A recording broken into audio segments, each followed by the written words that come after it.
There's no lab next week because of Labor Day. I didn't want to get us thrown off as far as days of the week. You guys have already had your ocular motility course, and unfortunately that course had no lab. So we're going to use 1 or 2 labs this semester as part of binocular vision to introduce some things about eye movements. And so Dr. Harris who has agreed to present this clinical instrument called the ReadAlyzer, which analyzes our eye movements while we're reading with comprehension. As a bonus, you guys know I offer extra credit, so we would like to get as many of you to have personal experience with the ReadAlyzer so that you'll have a better understanding of the experience of it, not just, okay, I'm in the back room watching somebody do the ReadAlyzer right here. But Dr. Harris is going to spend the next hour going over the ReadAlyzer, and then my work study student, Jacob Bean, between now and Thanksgiving, will be collecting ReadAlyzer data on those of you who wish to participate in the extra credit. I'm hoping that most, if not all of you, will do so. He's going to have a schedule posted hopefully by the end of the week so that you can log on and sign up to do that data collection. And when you sign up for it, expect to spend 20 to 30 minutes because we have to do it several times to get you comfortable and familiar with what you're doing during the testing. Okay, take away Dr. Harris. Okay, thank you.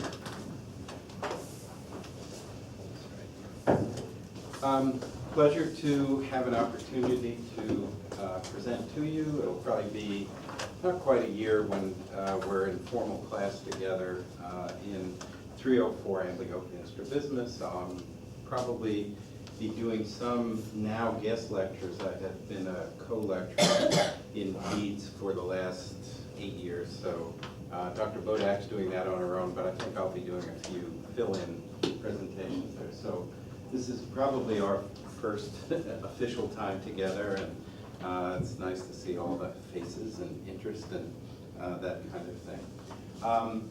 Because I've taught PEDS, I've taught VT in the past, I taught the ocular motility for 5 years, 3 years plus overlap with Dr. Schnell putting that together. I do know what was taught in those because a lot of those slides and stuff I actually helped put together. So I'm going to try to integrate a lot of things for you together here in something that's very practical. We have 2 of these units. One is in the clinic. It's used in VT on pretty much every learning-related visual problems case that comes through the VT clinic. So it's important that you have some hands-on clinical practice with this because you will be using it in the clinic. So this is not just something to learn because of this or that or whatever. It's actually a clinical tool that you use.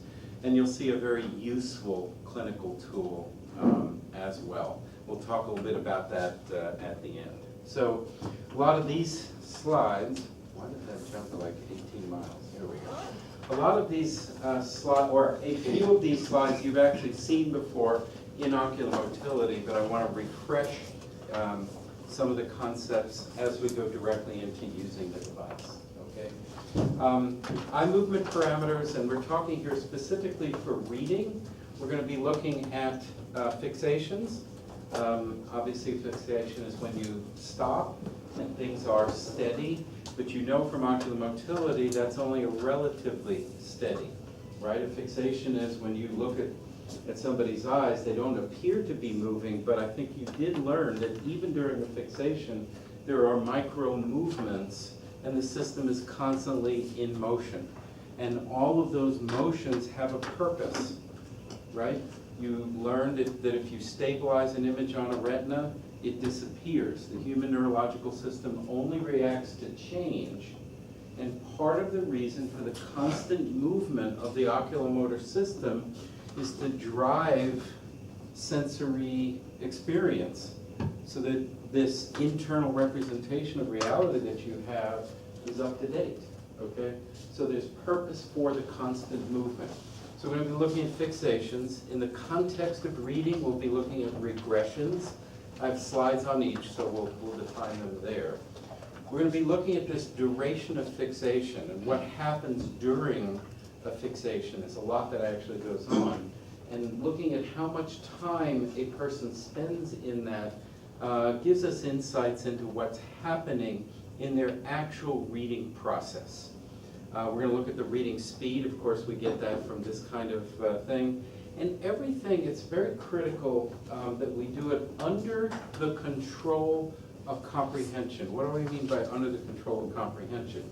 If I ask somebody here, okay, just throw your eyes over the text, right? And I don't ask you to answer questions, you might use a very different eye movement pattern than you would if you were actually reading for understanding, okay? So it turns out, by the way, this is a quick aside, turns out there are people that only know one way to throw their eyes over text and don't do multiple different ways. And it actually turns out it is important to have different ways to look at text rather than just what you might think of as the verb read or to read, okay? So at any rate, under the control of comprehension is an absolutely critical thing. Dr. Sisserg mentioned when you do volunteer that we often have to do multiple passages. And that's because studies have shown that the first passage you do on somebody, there's all kinds of things going on in their mind, if you will. Oh, and please be thinking, I'm going to want to volunteer if you've sat in the perfect seat. If you were volunteering somebody to sit in even the more perfect seat again and again, hopefully to save yourself, but anyway. And also if there's somebody in this class who is bilingual or does read Spanish, because I have some stories and I think it's interesting to compare a person, how they do both in English versus Spanish. It's just interesting. I wouldn't ask somebody to do that if they can't read Spanish or that type of thing. But again, everything must be under the control of comprehension. People sometimes will do is throw their eyes over it, can't answer the question. They go, oh, I guess I really needed to read it. It's like, okay. And then we see, and I think you know what I'm talking about, right? There's times you just sort of skim over something. What was it about? I don't know. You know, like War and Peace. Yeah, something about Russia. Well, anyway, sorry. Hey, I read the whole thing. What's that? I've read the whole thing. Yeah. I bowed down. No, okay, fine. At any rate, and then you engage in the actual act of reading, and we see some very different mechanics. So, what happens during a fixation? I'm just going to talk about a few of the things. This is not an exhaustive list of what happens during a fixation. But the first thing you do, I don't know if it's actually the first thing, we aren't in there all plugged in and watching all the processes go on, but we know that we must convert the graphic representation, the written symbols, into, and we would like to think we don't have to do this, but it seems like it happens. If we're doing functional MRIs or functional PET scans and this kind of thing, watching what lights up in what order, we do know that the phonemic and then combining the phonemes, the word cup, up, three separate phonemes put together to make its name cup.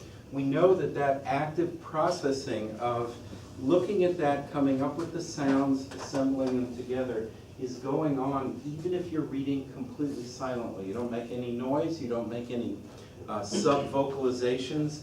Broca's area, Wernicke's area still light up in terms of reading. There are probably very few people who it doesn't, but for the most part, that's occurring. You're then going to use the lexeme, the name of a word, if you're reading for understanding, and that's why this all has to be under the control of comprehension. You use the name of that word as a key, in a way, to the knowledge you have about what the meaning of that thing is, okay? So it acts as a key. You're then going to integrate that information with what has already been read, okay? How does this new piece I just got fit with what I've already got? And then you're going to use that to anticipate or begin to think about the probability of what's coming next. Now, if you remember from motility, we talked about, or Dr. Schnell talked about, if you're reading a newspaper story about something you already know a lot about, what percentage of the words do you need to fully understand? And the answer was 9%. And I hope that sort of punched you in the face. It's like, how do I know which 9% to pick? That's probably why you have to read so much more, but you only need about 9% in that scenario, right? Because that's about a 5th grade level thing, about a topic you know something about, okay? So we anticipate, think about what's going to come next. You learned about the pre-processing zone in left to right read languages, what's happening off in right visual space. The basic idea was a good reader fixates where? 1/3 the way in from the left-hand side of the word. So how do you know what size saccade to program and execute while you're sitting there reading this word? Well, you have to have a pre-processing area.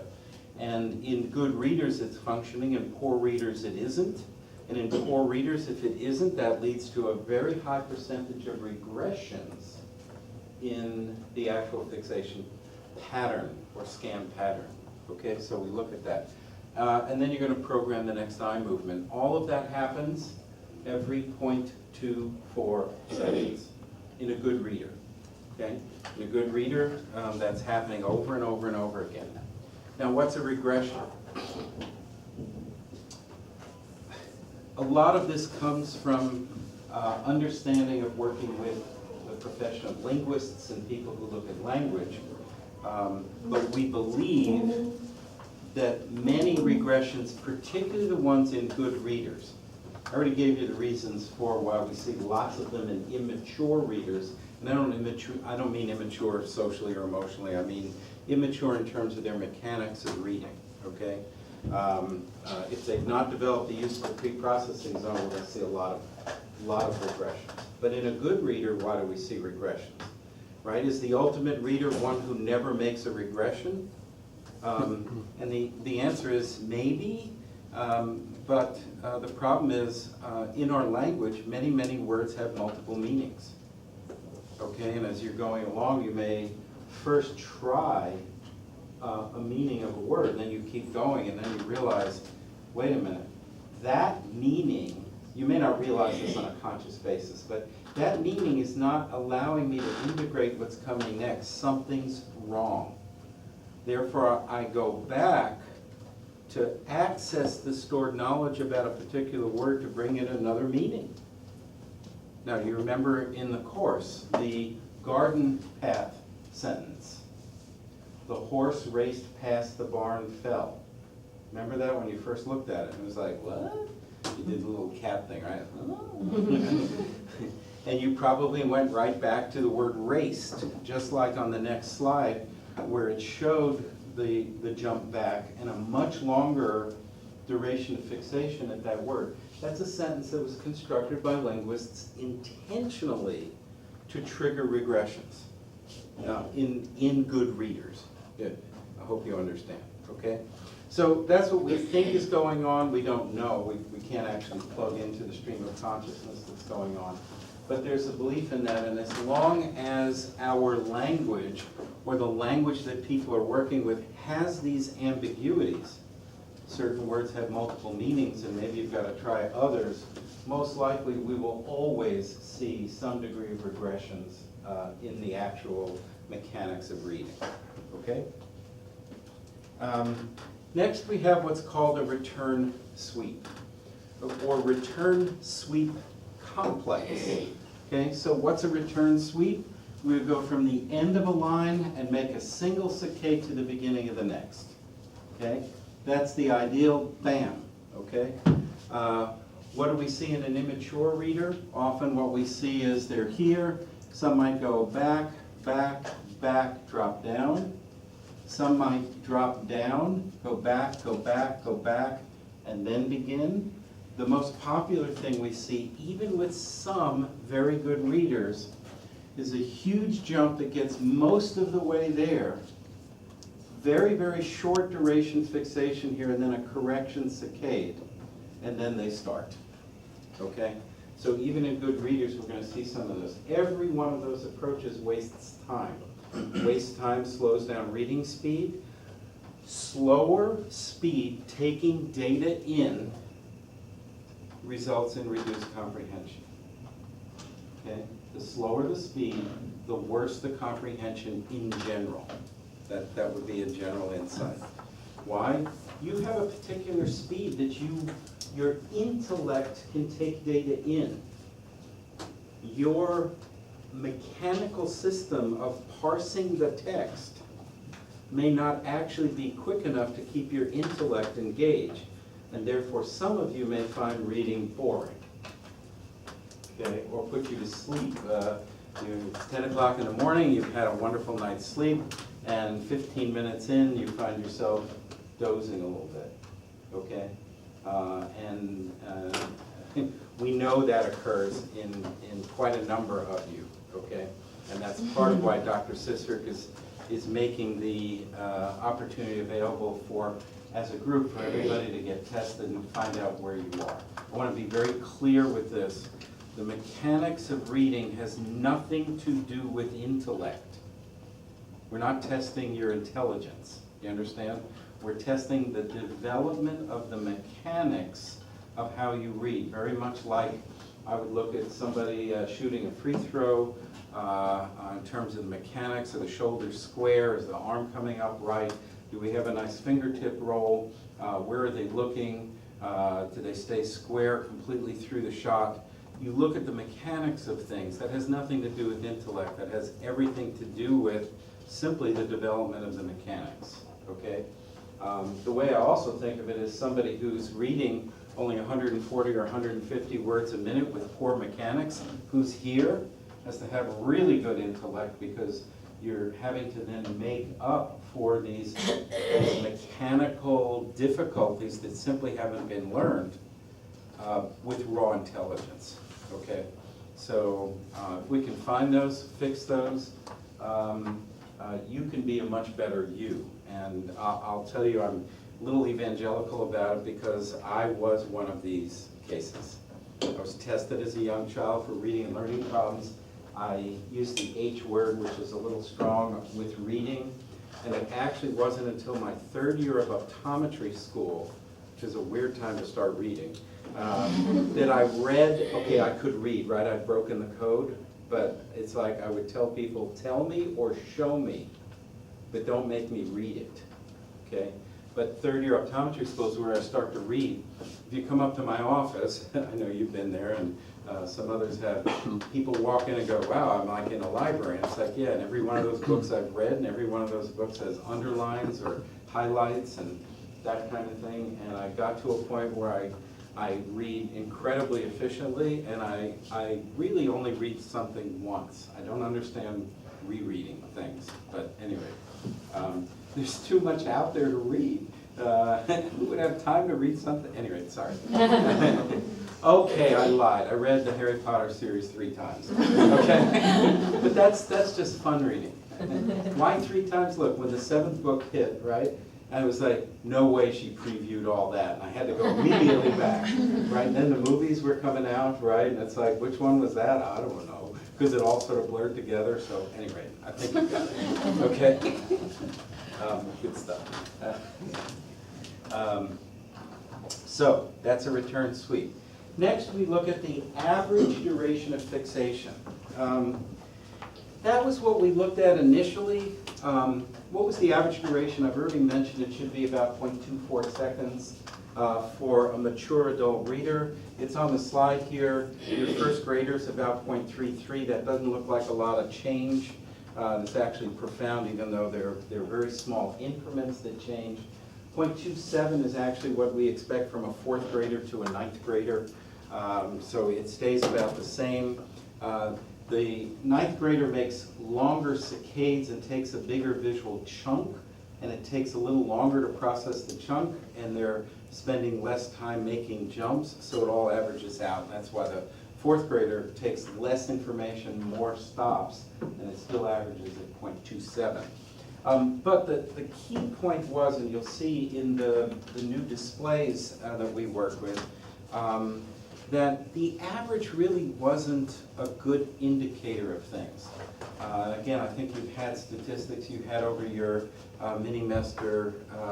Now I think Dr. Hayworth did that a little bit on the statistics and this kind of thing. That sometimes a mean or an average messes up the actual insight into the data, and understanding, looking at a standard deviation or looking at a frequency plot would be far more helpful in gaining insight into something if it's highly variable. And what you'll see is the actual fixation, duration of fixation, is highly variable even in a single person, and you'll see it as we actually look at the mechanics. Okay? So this slide, I think you saw, this was actually part of your oculomotility class. This is the raw data recording, and to orient you, time works its way down.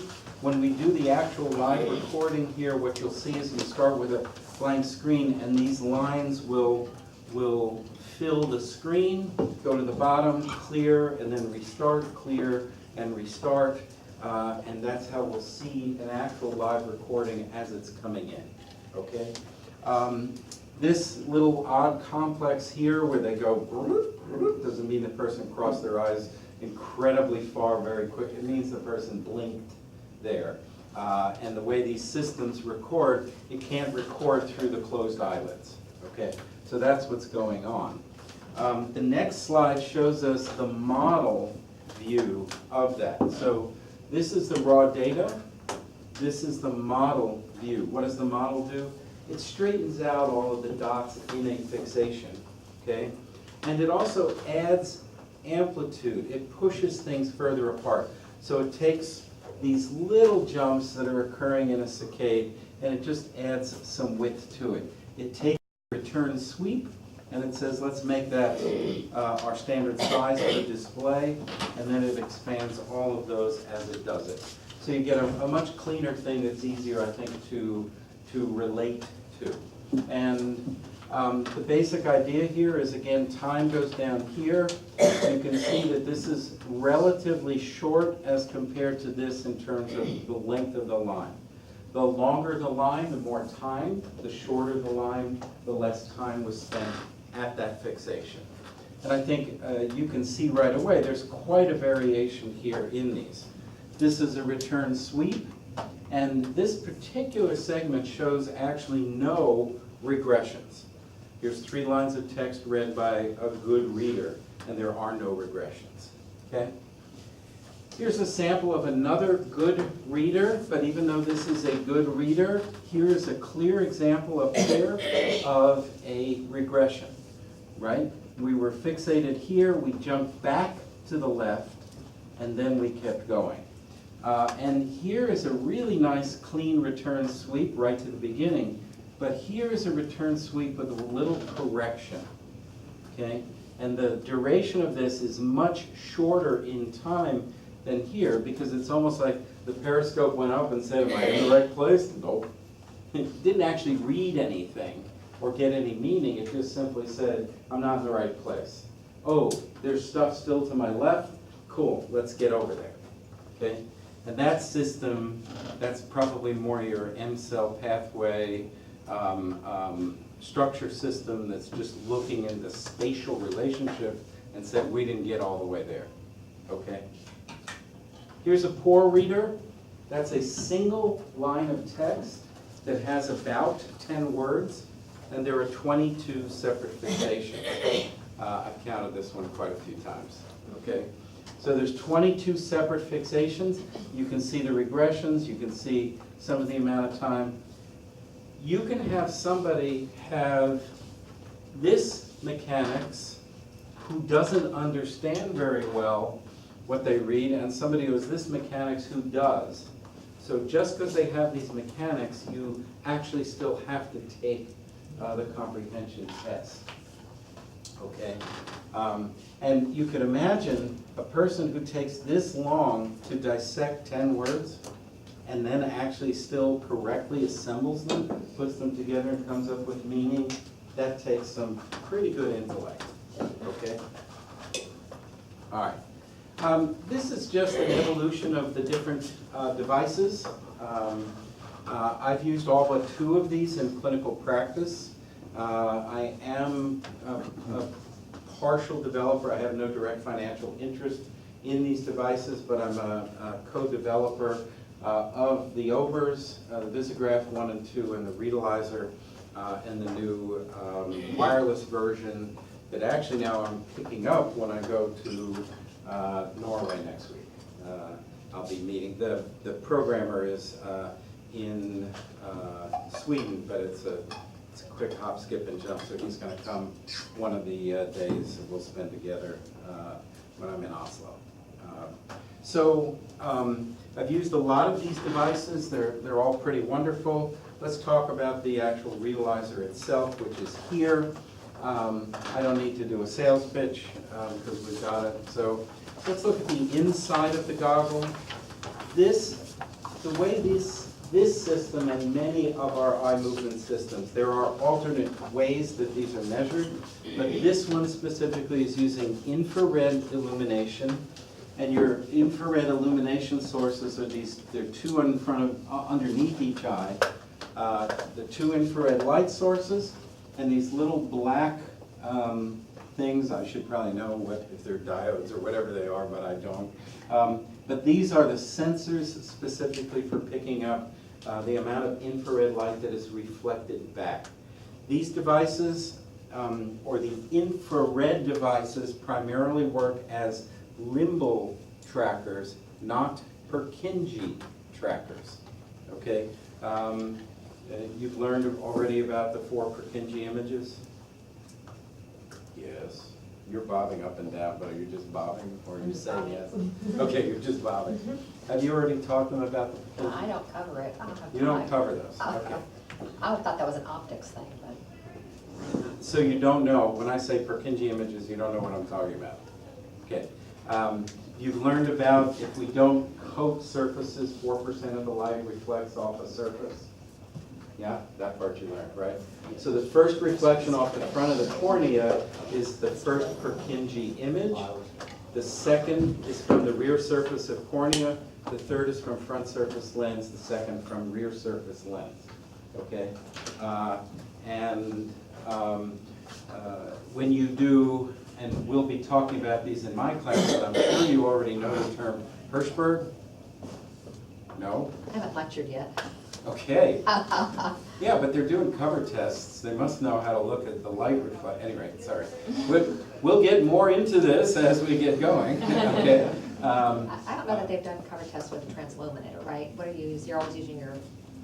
Yeah, but when I teach it, you'll see you don't actually need a transilluminator, because if you just look at each other for a moment, don't like peer into their eyes, but look, you'll see a bright reflection in the person's eyes, right?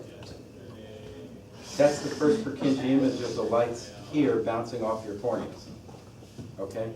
That's the brightest one. Each of the subsequent ones are much less reflective. So you don't actually need a transilluminator later. We're going to go over this in amblyopia strabismus. I can just look at a person, get a sense of those reflections from, if I know where the lights are, which is the brightest one, are they symmetrical or not symmetrical? And you'll learn how to get that as well. So that while you're doing your case history or you're walking your patient down, if you just look at them when you say hi and greet them, you should already know what their angles are, okay? When you do a cover test, you're only confirming or denying your hypothesis based on what you've already seen. Just as a quickie, okay? That's where we want to get you, all right? Anyway, this is not using that first reflection off the cornea. This is using the reflection off the limbal area, which is a non-linear concave mirror.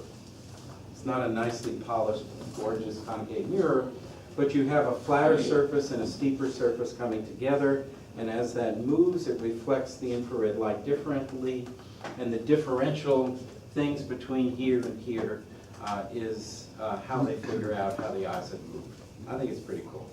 Okay, this does it 1,200 times a second as well. Okay, yeah. All right. So that's how we get these kinds of recordings. This is a model recording. This is with the data turned on, the analysis engine. This shows how it has classified things. These are return sweeps. You can see that the last number here is the actual length of this line. So when I said these vary a lot, They do. You can see this is 183 milliseconds, 233, 400. So they're not 240, 240, 240, right? They vary considerably as things are going along. We'll get a graph like this. There was a wonderful study done, believe it or not, back 1958 to 1960. That's the last time data was taken on a huge N around the entire United States. Might these have changed? Yep. Should we get new norms? Yep. You want to write a check for about $20 million? Dr. Cicerek and I would gladly go do that study. Take us 5 or 6 years. It'd be a wonderful time to collect a lot of data nationally. Any rate, I don't think people really realize how hard it is to get norms, normative data. But at any rate, that's another whole discussion. So we're going to get the number of fixations, and we'll plot it from grade. These are grades 1 up to adult level performance. And we have very good expecteds on those as well. If we go back here, what you'll see is I had the maker of the device add a frequency plot for the the duration of fixation. So you'll notice here we have 64 fixations. Those are, by the way, because there's one regression in this one, that's 63 forward fixations and one regression, okay? So it's just the way we talk about it, the total fixations. We don't separate out. Would you mind shutting that door? Thank you. We don't talk about 63 forward fixations and one backward. We talk about the total number of fixations and how many of those go backwards. So when you're writing reports and that kind of stuff, well, reading reports know how to read those, okay? So this is that frequency plot brought forward. Notice we have the mean and we have a standard deviation. Before therapy versus after therapy, what are we looking for? Typically, before therapy, this number is higher, and we have a wide standard deviation. After therapy, I'm looking for a lower number and a much higher standard deviation in terms of the durations of fixation being more uniform throughout. I had Kurt mark some of these in red. This isn't tall enough to show. The basic idea is anything shorter than 0.2 of a second or 200 milliseconds most likely is not adding to comprehension. And anything longer than 3/4, what you have is generally a person momentarily going offline from taking in current content to talking in their head about it to try to remember something, or to bring some other piece of data online while you're actually doing the reading. So I wanted that marked in red because these are opportunities. If we could eliminate some of these and get rid of these, again, visual efficiency in reading will improve and improve significantly. So here's some demonstration of simulations. This is a good reader. The software will actually allow us to do this, and I'll show you as we get into the actual software. And even in a good reader, you see there are some regressions. This is one with lots of regressions.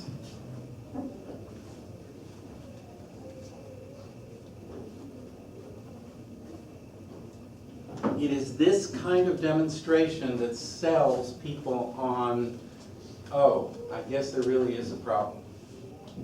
You understand? If you actually see your mechanics laid out like that, okay, could be the same as watching some of the, the golf on TV these days with the super slow-mo of exactly what's happening, whether they get the face of the club square when it finally comes and hits, and then the little red lines with the path as it goes. I just think the technology is amazing in terms of showing us some of these things. This is a person with lots of small chunks to their reading. Yes, there's regressions, but not tons. At any rate, we'll see some real ones live as we go.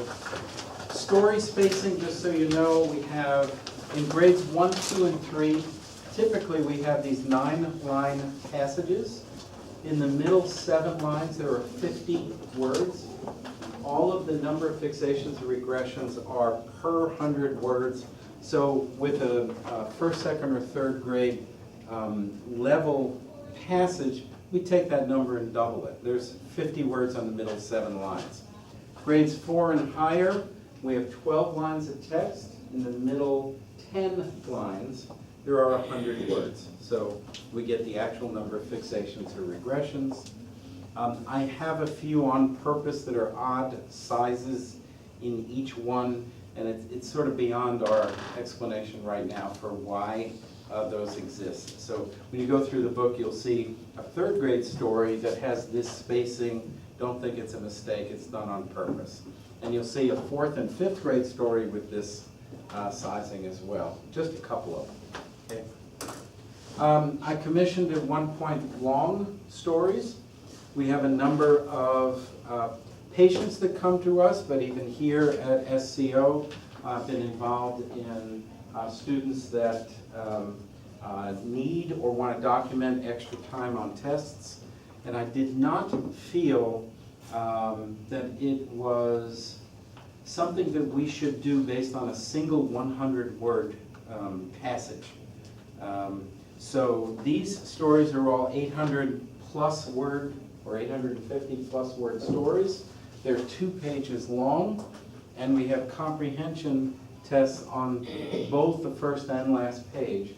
You've got to get at least 70% on the entire thing for us to feel it's a representative of the person's actual reading mechanics. Okay? All right. And on that one, I can see the first page, second page, an average of both, and it gives me a good sense of, oh, is this person already in the space of 4 minutes fatiguing and getting worse on page 2, or are they actually starting to go faster? I don't know if some of you that are readers, you find you start a book and it's a little slow for the first couple pages, and then you start really cooking, and then it's really going nice.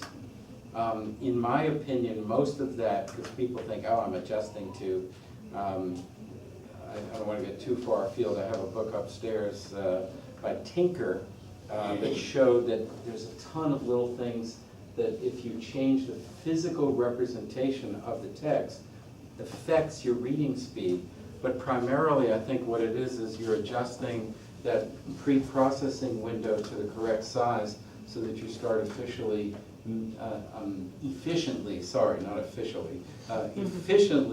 making the right size page. And that if the thing you're reading on is just enough different than what the prior thing was, there's that period of adjustment. Okay? All right.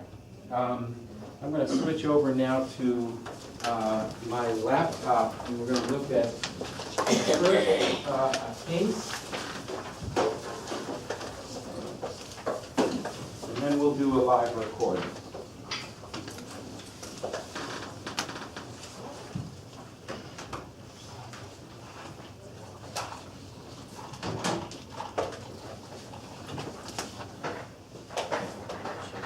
Now, I apologize, this is not a web interface or anything that I can do a Control+ and change the size of the display on the screen. It's just the program being reflected up here, so the print's small, okay? Let me get the first, no, I don't want to do a recording, I want to open prior.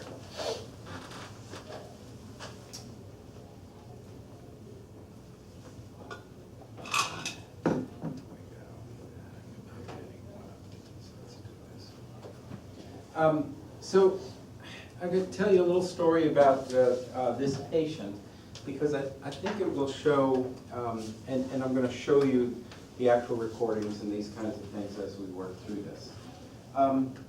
This was, still is, maybe not, okay, they're still really close friends. My son's best friend during high school, who happened to live just across the street as well. They hung out a lot. They were on a robotics team together. Matt, both of his parents are scientists. His mother's mother is a scientist. They were very involved in the robotics team. Matt was hands-on gadget guy. He'd build anything, do anything, program stuff and do that kind of thing on the robot. And the two of them were just thick as thieves all through high school. And I think you realize the expert in something could never possibly be my son's, best friend's dad or the guy across the street. So it took them sort of forever to even open up the idea that Matt wasn't a very good reader, okay? But I knew the kid was brilliant, okay? Because I could just see what they were up to. They would do LAN parties. Anybody here know what a LAN party is? Okay. They'd bring all their computers. I'd close my office at Saturday at noon. All these geeks would bring their computers, wire them up together, okay, all throughout my office, projection screen, and they'd play all kinds of, group-based multiplayer games. It was fun, and we stayed overnight. And anyway, it was a wonderful time. So, and it was nice that they wanted me to share. It's like I thought in the beginning I had to hide in a room. It's like, Dad, you can. Okay, anyway, so it was a good time. It was a good time. But you get an idea of the geekdom that anyway. Sorry. Yeah, I'm one of those too. Anyway, sorry. Pocket protectors. It's clear, but anyway, sorry. Stop ruining shirts, but it's good. Sorry, just having a good time. So finally, they brought Matt in to me, and I did 3 recordings on this day, and this is what I had. He was an 11th grader at the time, and essentially he was reading 181 words a minute with comprehension, grade 5.7. This is the mechanics. You can see 125 fixations per 100 words. That's somewhere between 5th and 6th grade. 23 of those were regressions, 7th grade. His average duration of fixation was 0.26, 0.24 is only what I'm looking for. So very fast, but lots of stops, okay? If we look at, I'll put both the model and the original. I mean, you can see, and I'll show you the replay here. This is line 2 of the text, and it shows me he made 17 fixations on those 10 words. Okay, lots of variation, lots of forward and backward chunking, moving through this thing. Let me just show you the simulation.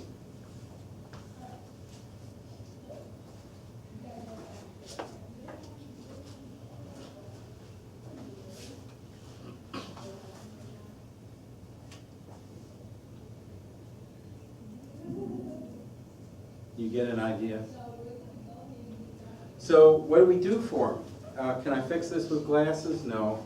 This vision therapy is what we did. So came in, started vision therapy. The date on this file is, I think it's May of that year. We'd go out to the table.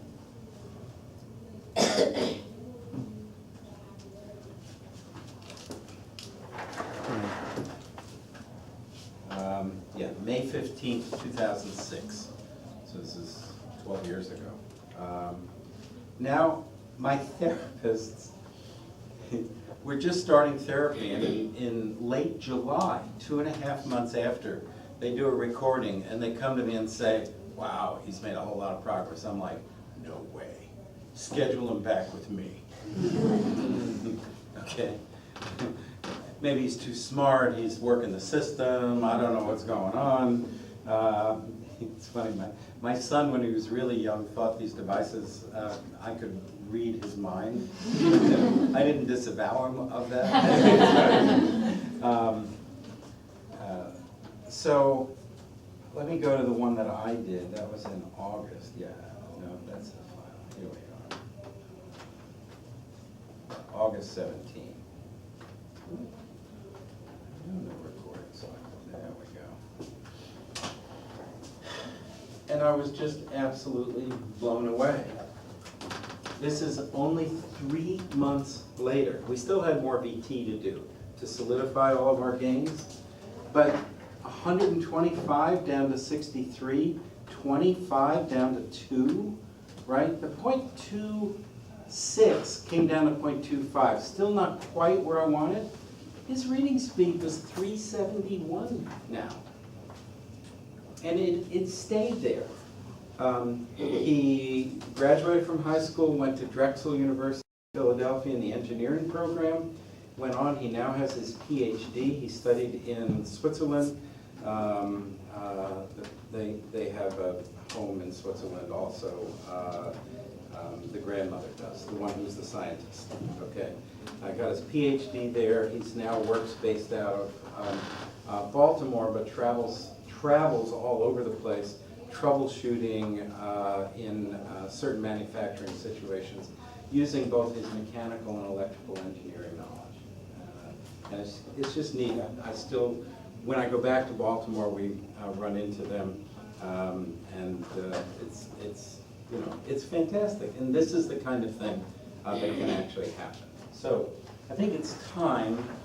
Did you actually volunteer? Maybe not. I'll do it. Okay.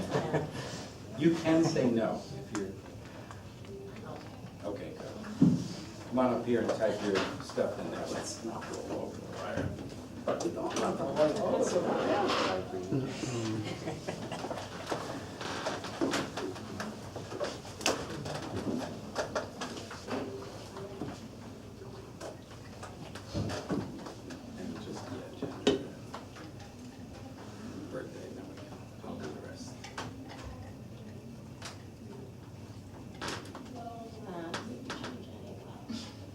Just erase it, that's okay.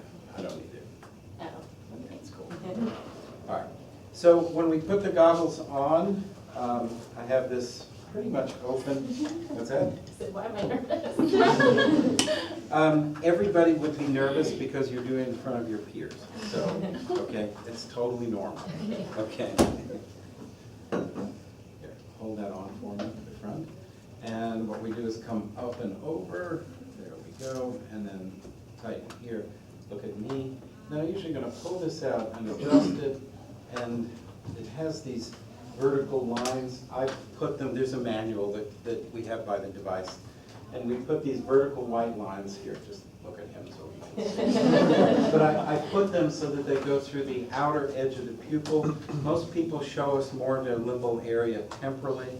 And I found that not putting them right through the center of the pupils actually gets me a better recording. Okay? All right. So, let me get this all set up. What you're going to do is read this to yourself just one time. Okay? Swing around. Get yourself in position. 95% of poor recordings, and what I mean is recordings that won't analyze, are because the device is completely self-calibrating and you don't give it enough time to calibrate, okay? I get students or residents, Dr. Harris, I can't get a good recording, and I come down and do one and it's a perfect recording. And they're not accounting for the person swiveling in the chair, looking up at the last minute, should I read it to myself? And then walk back down, kind of thing. Or you go, and then I go, okay, whoa, and we adjust, okay? I've seen it all, okay? So anyway, you laugh, but it's funny. Sorry. So just look at the O for me. Don't start reading until I say go. Good luck. All right, everybody be quiet. We're looking at the O. And begin. And those are the movements coming in real time.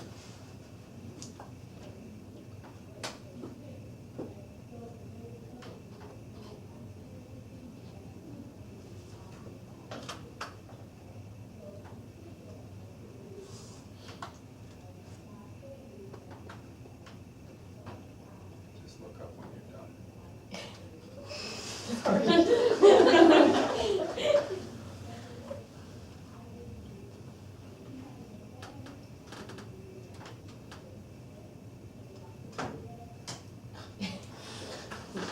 If you're too nervous, I won't ask you a question. Are you up for the question? No, I'll try it. Okay. I feel like I was just moving my eyes a little. But now you understand what I mean, is that like, They're really watching me. I'm just gonna, here's some nice eye movements. Ba-da-boom, ba-da-boom, ba-da-boom. What did I read? Oh, we'll try it, okay? All right. By Does the way, everyone get my score after? yeah, so if you like, I can just, yes, there. Let me share with you one of the hard parts of this too is asking the questions in a completely neutral way. I learned a long time ago I shouldn't play poker, and people can read my face, so I don't look at them as I read this. And I also try to be pretty much a dead person when I read this.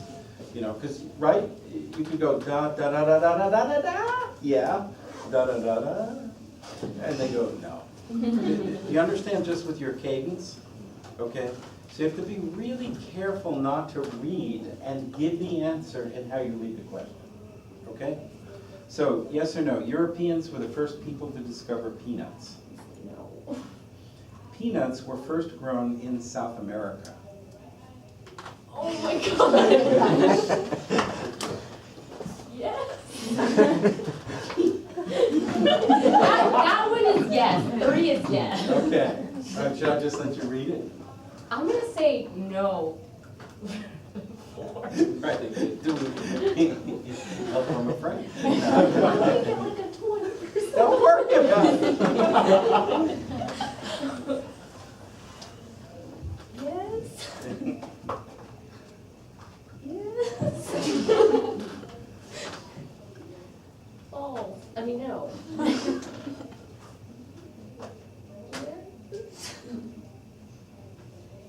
That's yes.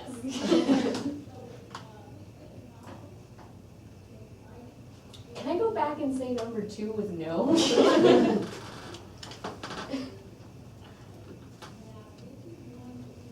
And I'm gonna say no.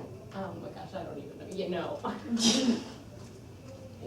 Now, usually I ask, but I don't need to here, the person, how do you think you did, okay? Because where that goes is if I don't get 70%, I then would ask the person, and we won't have to do this, it's okay. Should we go with the same level or do I need to go, you know, easier in terms of level of the story? All right, in the end, it's 70%. All right. Oh, and I also changed 2 of them, so I feel like I should. Really, maybe. Okay. All right. So we realized this was not, you know, a perfect science here, but what we see is 103 fixations, very few regressions, okay? Most likely you went offline. We'll see some where you talk to yourself, but that's slow, okay, 0.28. So 203 words a minute. Let me share with you that Dr. Sisterk and I did 1 full year of students here. At one point we got 235, okay? Please know we always throw out the first, we would do a second, and you know, either you'd really go and slow way down because you really engage in it and not to try to show off fancy eye movement. Not that you did that, but I think you understand what I mean, is to really make sure you get the 70% on a second story. You engage more and the speed actually goes down. Or you go, oh, okay, I can, and then you kick it up a notch and see, can I still get the 70 by running that way, okay? But again, the reading speed is down. What should you guys be at? 280 to 300. The school, the year here we did average 235. There were people at 140, 135, 150.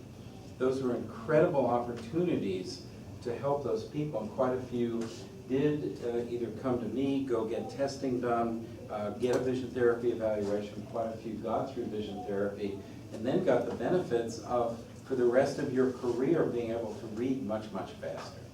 Okay? How are we doing time-wise? One more? One different person? Anybody speak Spanish or read Spanish? Yeah, I'm not sure we have time to do both, but no Spanishers here? Okay. Anybody have questions? Dr. Yeah. Harris, tell us about the practice application Yeah, and cost and that sort of Dr. Sister usually asks these nice, wonderful questions at the end. So the cost of the device now, the newer version, not this one, because this one isn't made anymore, will run just under about $6,000. That probably punches you in the face and you're like, ah! But you're not yet into the economics of understanding that a basic learning-related visual problems case will bring in between $4,500 and $5,000 now to a practice. If you're using this as a deal closer, right, because it demonstrates to the parents and to the person what's actually going on, if you think of it, you only need it to help you close one case pretty much to pay for the device, but it's really gravy. In terms of, a lot of people are finding without it, 3 out of 10, 4 out of 10 learning-related visual problems cases are buying VT, but with it, 6 to 7 out of every 10 are buying it. Do you understand? It's a sales tool. It's a wonderful before and after demonstration tool. It's a wonderful research device, but in private practice, we use it primarily for that. Is there a code for it in terms of billing?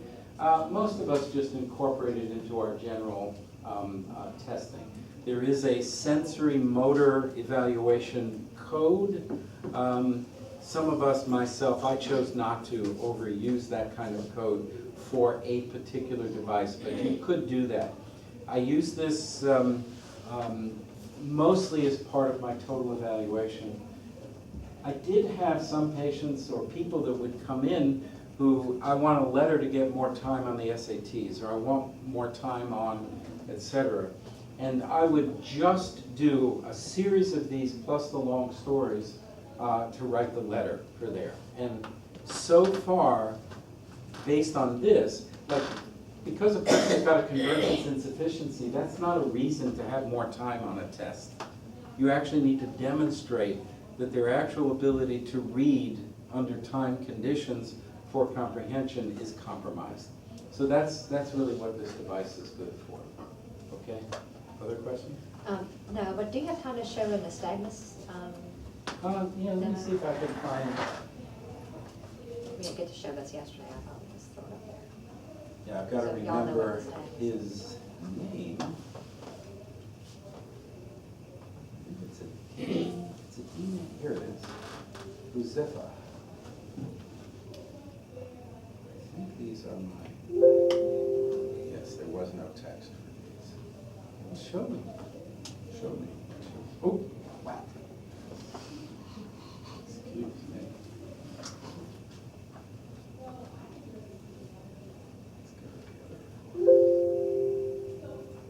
There we go.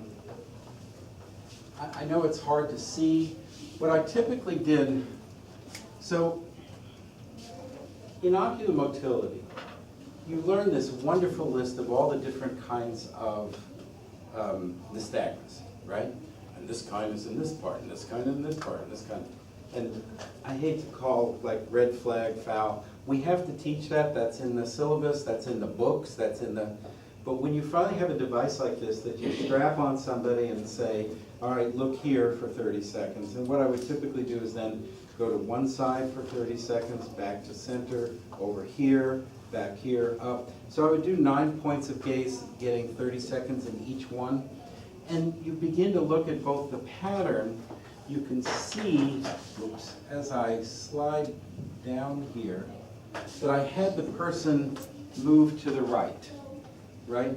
Here's a movement to the right, both, and the amplitude picks up. The frequency, if I print this out and I count, and you put time on this side, I can do that. View. I have to print it out and then mark it, okay, where it is. When you do the printout, the time scale comes. But if you count, I get a different frequency, I get a different amplitude in different directions, and with many of the patients who have nystagmus, I even see a different pattern right? A sawtooth will turn into a seesaw, right? Or in different directions of gaze, even the direction of the sawtooth will change, okay?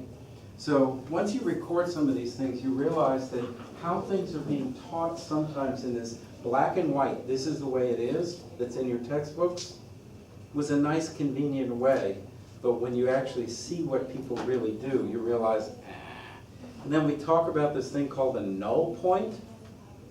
Sorry, what a stupid word. It's just a reduced point, right? It doesn't stop, it's just the lowest amount of nystagmus. Why do you use a word that says 0? Sorry, I just, there's certain things that drive me nuts about our use of language, and the terminology is just flat out wrong. It's not anybody at the school here that did it, it's a whole field, right? But null means 0 if you look it up. And there is a place usually where it's reduced nystagmus, and you find people preferentially going to that, right? So if I had one that was often left fixation, I was looking at Dr. Cicerek, I typically turn my face to the right. By the way, there's a completely false logic that says, well, then I should put yoked prisms on the person, right? So, oh, I don't want them to get a neck ache, so if I put a yolk prism that makes them go like this, it'll all work out. It's like, no, the null point is still with them looking to their left. It's a physical thing, okay? So yolk prism wouldn't change it at all.